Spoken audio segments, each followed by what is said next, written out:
What's up, guys? It's CryptoFur at Steemit.com, CrystalBearKalaika at Facebook.com, and G_male_baby at Twitter.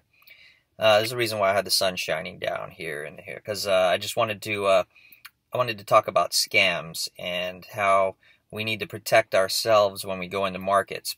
But I wanted to approach it first from the astrologer perspective. So, we had this blood moon, super blue blood moon, a couple days ago, and actually yesterday.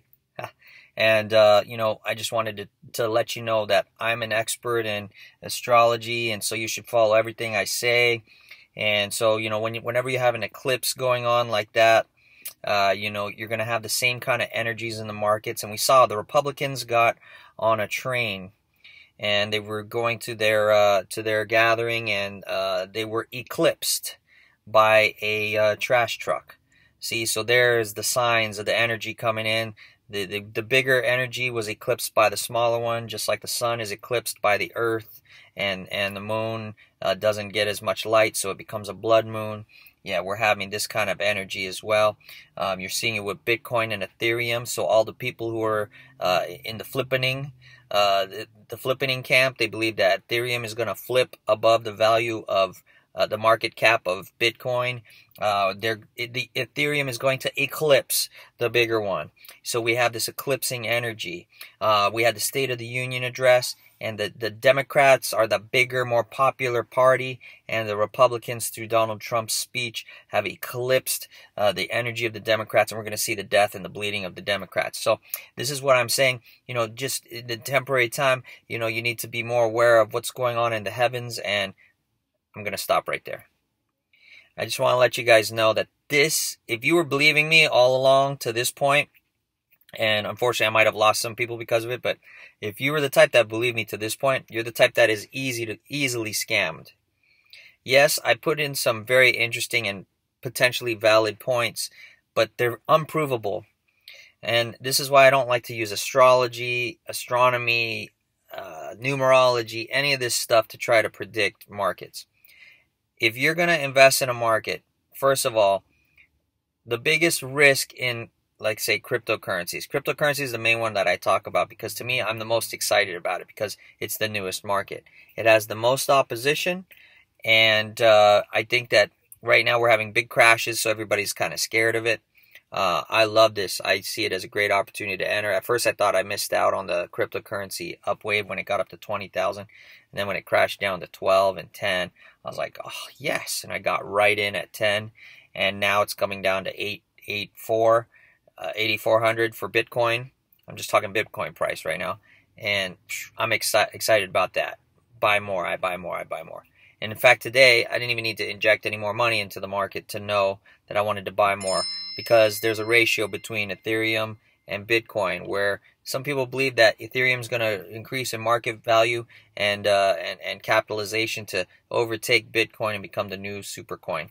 I'm not in that camp, but I saw Ethereum rally a little bit while Bitcoin was crashing, and to me, it was a great time to take my Ethereum and use it to purchase the Bitcoin. So I purchased some more Bitcoin today.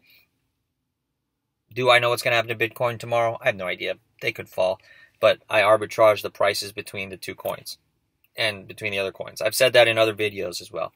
But if you were the type that fell into the belief of what I was saying because everything sounded great and it matched, the eclipsing of this and the eclipsing of that, be careful, because you're the type that can be scammed in these cryptocurrency markets where we have ICOs that are coming out with things that aren't really viable, but they sound great. To me, like Dogecoin, I can't fathom why Dogecoin is the price it's at right now, because it's a worthless coin. It was made up for a joke, and it skyrocketed. So there are a lot of people in that. So yeah, there are bubbles in cryptocurrencies. I'm not going to deny that. There's no FUD in saying that. There's no fear, uncertainty, doubt in saying that.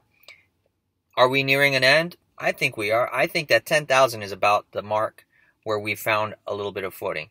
And like I said in my other video, the people are holding at 10,000. You may have a little bit more selling due to fear, uncertainty, doubt, and some people don't like to hold long term. They think they can hold long term, and then they start to hurt, and then they let go.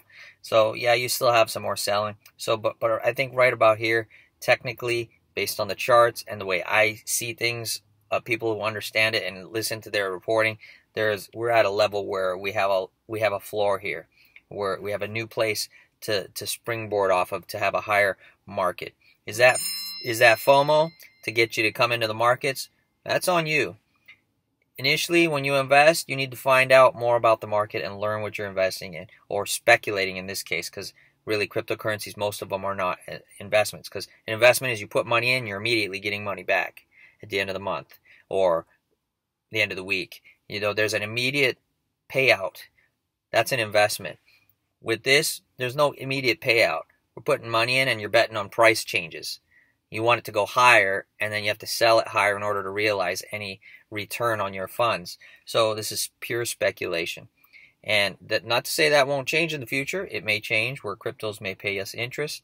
They may pay us dividends, things like that. Although the laws right now, governments are kind of fighting it because they don't want to see this kind of freedom in the marketplace. So what happened here, man? Did I get cut? I don't know. I have a dent in my head. But anyway, who cares? I got a beautiful woman. I got 2 kids. I don't care what I look like anymore. That's kind of the way I feel about Bitcoin and cryptocurrencies. I've been hurt by markets before. I've made a lot of money in markets before. I've taken the dings of the markets. So I know if I really believe in it, I only put in the kind of money that if it goes, it goes. I don't care if I lose it. I didn't intend to lose it, but if it goes, it's disposable income. It's not going to affect my paying my bills. It's not going to affect my feeding my kids. In fact, I'm at a restaurant here. My family's inside waiting for me. I had the kids sleeping in the back, so I thought I'd give the kids a little bit more time to sleep. But I can still feed my family, and I'm not worried about paying my bills, and my bank accounts are straight. So, big deal. Cryptocurrencies are 10% of all my investments. So, if 10% goes to zero, so what? My other investments are doing fine. And I'm even hedging. I told you I was going to do a hedging video, and I haven't done it yet. But I'm hedging the markets right now because I believe stock market, bond market, a lot of these markets are just absolutely overinflated. So that's my message to you. If you are the type who believes in cryptocurrency, and you see this kind of market where it's crapping out, and you're going to think, oh my God, people are going to complain that or they're going to make fun of me that I lost a lot of money in it, and I try to get people in and they're not going to believe me again. You know what? If you believe in it and it's not hurting you to hold, just hold. Hold. If you're too scared where it's hurting you spiritually and physically, and your energy is dropping because you're stressed out about it, this is not the market for you. Speculation is roller coaster. It's up and down because prices are always changing, and that's how you make money. People like me who are professional speculators who know how to ride prices, who have done it for a number of years. In fact, I used to actually have a career in it. I was actually a commodities specialist where that's all you do is you speculate on price. People like that who have done that and are used to it, this is nothing. Especially since I purchased in where I feel like even if it drops more, I don't really lose that much money. It's like a small bite out of my portfolio. Really small bite. And to me, the potential loss is small versus the potential reward. All we need is a driver that will change it from a fearful market to a quickly, I need to capitalize off of it market. And do I think it's the end of cryptocurrencies? No. Governments are going to accept it. And, it may become an illegal, when a government tries to make it an illegal market, it becomes a black market where it makes it even more valuable, where people will trade more. See, this is what a government does. They make things illegal so that they can go into it themselves. They make it illegal at first so that everybody crowds out of it and the price drops and they buy it down below. And then once it's illegal, it goes to the black market, and then the government raises the price of it astronomically because now it's illegal and it's a high risk to buy type of asset, even though there's a demand for it. So the drug wars that we've been seeing in the United States, the drug war is such a con because they're not trying to stop drugs. They utilize the drugs and the revenue from drugs and the taxation power to try to fight the drugs to fund their police departments, their infrastructure, their military weapons, and all the things that they need to fight this artificial war that they don't have any intent of destroying or ending. So the drug war has been an absolute failure when it comes to stopping drugs, because stopping drugs is not what they wanted to do. But it's been an absolute success for police departments and law enforcement because they've gotten funding from the seizure of these assets and the taxation that goes to funding these things and the budgets that governments give towards that, that it's really successfully militarized our police departments. Am I against that? Not really. I think that it's okay to have a militarized police department, but the police department, the police officers need to be humble type people, and that's the worry where you have it leads to fascism, because most people, when they get power and they have equipment that makes them feel invincible, they become evil. And so even police can do that. I've seen some crazy things from police officers I've known where, I mean, I knew a police officer that was into porn. I mean, he would go overseas and do pornography because the women there were easily manipulated with money, and he made some good money here as a police officer. And since then, I'm not really his friend ever again, because, well, I shouldn't say I'm not his friend. I haven't seen him since. I met him when I was young, and he would show me the pictures that he was doing and the videos, and I was like, you're a cop and you're doing this? You know, so I keep it in perspective. There are people in every industry, and they corrupt those industries. But the industry still can be respected. Law enforcement can still be respected because majority of police officers are good people, and they do try to uphold the law, and they take their jobs seriously. So that's my perspective on the markets here. Okay, so you're going to have a lot of fear, uncertainty, doubt. You're going to have a lot of corruption coming in. The government is going to try to scare people out so that they can come in and benefit from it. They may even make it illegal. If the government makes it illegal, they're going to benefit from the contraband. Oh, that's another example. In the California state government, we had Leland Yee put forth a gun ban, an assault rifle ban. They always have these shootings in our state. And we recently had another one, a school shooting today.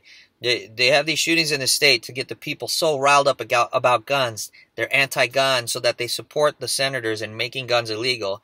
And then when the senators make them illegal, what do the senators do? They become gun lords. They become lords of war. There's a great movie, Lord of War, with Nicolas Cage. Talks about gun running and how this guy becomes super wealthy trading contraband or selling guns that are illegal around the world to shady characters. Well, our government does that too. So Leland Yee made this assault rifles ban. Whatever an assault rifle is, no one can really define what an assault rifle is. It's a rifle, okay, for an assault. What is assault? Assault is an attempt to hurt somebody. Where did they get this term, assault rifle? They took the AR from Armalite, which is basically the abbreviation of Armalite, because they make the first AR-15, the AR-15 models, right, come from Armalite. That's what the AR stood for. And they turned that into an acronym for assault rifle. Democrats are great at this. They always love to make a negative spin on things, and they're so corrupt. So Leland Yee is a Democrat, so he put that spin on it, and everybody agreed to outlaw it. And then what does he do? He turns around, he takes mass amounts of turned-in rifles, and he sells them to the triads secretly. He got caught for that. And he's going to prison for a short amount of time because he gets away with murder because he's a politician, and he's a Democrat at that. And we live in a democratic state where it's a sanctuary state now, where they're protecting the criminals who break the laws to get to this state. So this is what we face. And yeah, that train accident with the Republicans. Oops, sorry, I didn't mean to get someone's face in there while I'm doing video, but I don't know. I don't think we'll see from her again, and she's not going to sue me for using her image. Plus, I own the copyright to this video for making it until I post it on Facebook, who owns the copyright, and YouTube, who owns the copyright, once I post it on there, because it becomes public forum. So they own my face, so she has no claim against me. It'll be against that. So anyway, so I think the Democrats were able to, you know, it's just too coincidental to have this trash truck go in front of their train and get ripped in half. I think it was meant to derail the train and to kill the Republicans. Every time there's a train derailment, there are Republicans aboard. Every time there's a shooting, there's Republicans that are targeted. It's the Democrats are very corrupt. They're coming from the perspective of a communist state now, where in communist states, if they don't agree with your politics, they assassinate you. That is a shame. It's a shame that America has come to that, because America is supposed to be a higher standard place where we do things based on principle. But they did assassinate John F. Kennedy before I was even born, so that is something to consider. All right, well, that's the end of my video. Beware of scams. Don't worry about this Tether coin issue. Hold out till all of this stuff settles. All the dust settles, then we're ready to go again. I think a lot of people will come back into the markets. So take care. God bless. Hit like, subscribe, smash that notification bell, Steam, upvote, do all that stuff. Re-steam me, okay? All right, talk to you later. Peace.